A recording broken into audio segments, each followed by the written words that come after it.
Connaissez-vous Alexandra Henrion-Codd?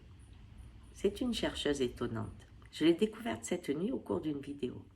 Et j'ai vraiment aimé cette femme parce qu'elle pose la situation du Covid, de l'épidémie, de ce que c'est que une pandémie et où en est la pandémie aujourd'hui d'une façon claire, précise et innovante. Le support sur lequel elle a fait cette interview, après que je l'ai partagée, a été remis en cause. Et cela m'a interrogée parce que est-ce qu'on a remis en cause le vaccin de la rage de Pasteur parce que c'était un ambitieux? Est-ce qu'on remet en cause les bienfaits de Rousseau parce qu'il a abandonné ses enfants? Est-ce que l'on ne peut pas penser qu'un chercheur peut être un être humain qui ne nous convient pas par ses religions, par ses prises de position, mais les faits qu'il démontre et qui vous conviennent parce que vous raisonnez dans le même sens après son exposé, eh bien, peuvent être écoutés et pris en compte. Vous voyez, la manipulation aujourd'hui va du fait que si tu fais partie de mon équipe, eh bien, je te crois. Il y a eu en Irlande, par exemple, on sait que l'histoire des catholiques et des protestants a commencé au moment où ces deux populations commençaient à s'entendre pour créer des syndicats au niveau des entreprises. Alors qu'est-ce qu'on a fait? On a commencé à les diviser vraiment. Ce qui fait que quand tu étais catholique, tu étais quelqu'un de bien parce que tu étais catholique comme moi. Quand tu es protestant, tu étais quelqu'un de bien parce que tu étais quelqu'un comme moi. Et on s'occupait juste à regarder l'autre et pas à regarder que la condition humaine était maltraitée. Bien, là, on est arrivé à un schéma un peu semblable. C'est-à-dire qu'il faut appartenir à telle ou telle population pour que je puisse t'écouter. Sinon, on met le mot complot. Moi, je ne suis pas complotiste, je n'y crois pas. Je crois surtout à ce que j'observe. Hein? Le seul complot que je pourrais voir, ce serait un que je verrais moi. Ça serait possible. Ce que j'observe aujourd'hui, c'est que, comme mes deux dernières vidéos allaient dans ce sens, c'est qu'on est en train de perdre notre liberté et que notre corps devient un corps d'État. Après avoir été confiné, on est muselé et on va être vacciné. Vous allez me dire, on ne me vaccinera pas. Oui, mais si pour voyager, il faut être vacciné, si pour pouvoir travailler, il faut être vacciné, ça sera comme aujourd'hui pour faire vos courses, il faut porter un masque. Donc, l'État est en train de prendre ce qu'elle avait avant, hein, la Révolution, elle prend votre corps.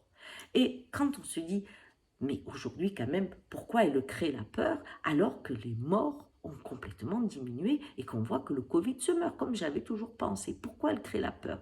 Eh bien, parce qu'on est en train de réagencer une situation d'une façon extrêmement perverse. En tout cas, c'est ma réalité, je ne dis pas que c'est la réalité.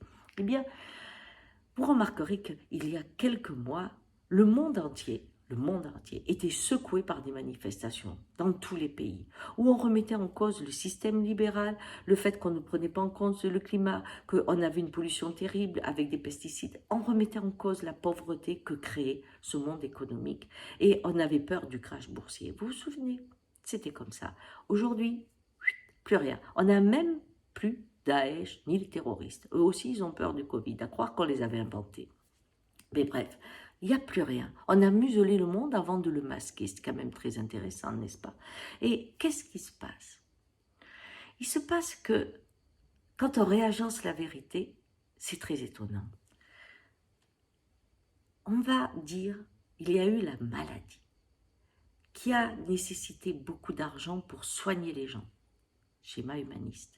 Et ce sont ces peuples que l'on a voulu soigner qui ont fait effondrer le système économique. C'est notre générosité, notre humanité qui a amené à la faillite les États. C'est pas beau ça? C'est beau, hein?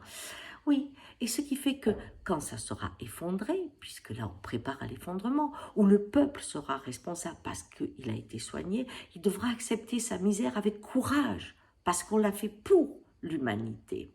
Et du coup, on a un crash humain, mais qui remet aussi les comptes à zéro. C'est quoi? Eh bien, que vous preniez une guerre ou que vous preniez un crash comme celui de 29, eh bien, il détruit le millefeuille qui s'était passé entre deux. C'est-à-dire qu'entre deux, on reconstruit et donc vous avez un millefeuille de richesses différentes. Hein? Eh bien, après la guerre ou après le crash, paf, il y a les riches et tout le monde est pauvre.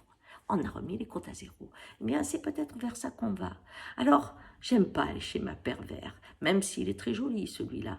Alors, regardez bien les chiffres. Le Covid, hein, il est en train de mourir. Alors, ne paniquez pas, hein? Ne paniquez pas. Vous voyez, après qu'on ait perdu nos corps, je vous avais fait une vidéo sur quel prix on a. Eh bien, après la crise, on vaut zéro. C'est ça l'idée. Mais n'oubliez pas, vos cœurs, votre richesse, elles n'ont pas de prix. Vous êtes des êtres humains. Qu'on vous fasse croire le contraire, n'adhérez pas. Et arrêtez les clans. Une parole, d'où qu'elle vienne, si elle est étayée, si elle a du sens, si c'est une bonne information, vous pouvez l'écouter. Ciao!